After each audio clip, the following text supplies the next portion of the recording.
खबर है कि बहावलपुर न्यूक्लियर बेस पर पाकिस्तान की गजनवी और गौरी मिसाइल मौजूद है, जिनमें गजनवी बैलिस्टिक मिसाइल है जिसकी रेंज करीब 300 किलोमीटर है।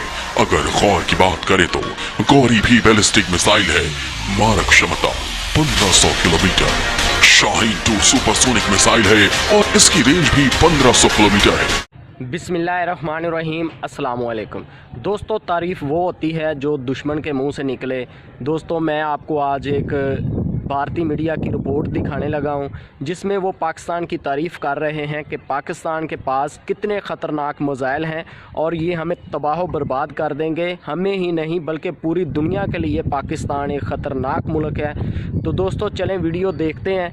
अगर आप चैनल पर पहली बार आए हैं तो इस चैनल को ज़रूर सब्सक्राइब करें और इस वीडियो को लाइक ज़रूर करें।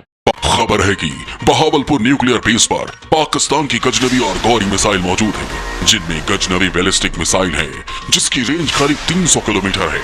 अगर गौर की बात करें तो गौरी भी बैलिस्टिक मिसाइल है, मारक क्षमता 1500 किलोमीटर।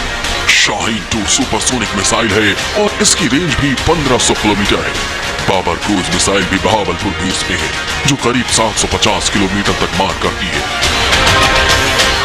ये तो चंद मिसाइल से बताया जा रहा है और भी कई ऐसी मिसाइल्स भाजपा ने बहावलपुर में छिपा रखी है जो न्यूक्लियर वॉरहेड ले जाने में सक्षम। चोरी की तकनीक, जुगाड़ के औजार और खैरात जुटाकर बनाए गए एटम बम के बूते पाकिस्तान भारत से जंग लड़ना चाहता है।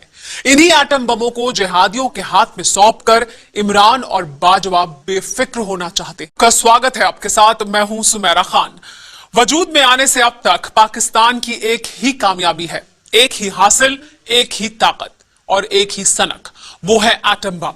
पाकिस्तान के प्रधानमंत्री से पालतू आतंकी तक भारत से एटमी जंग की धौंस जमाते हैं। पाकिस्तान की इसी एटमी सनक से दुनिया डरती है। जानते हैं क्यों? क्योंकि पाकिस्तान के एटम बम कितने हैं, कहां हैं, किसके कब्जे में है, कोई नहीं जानता।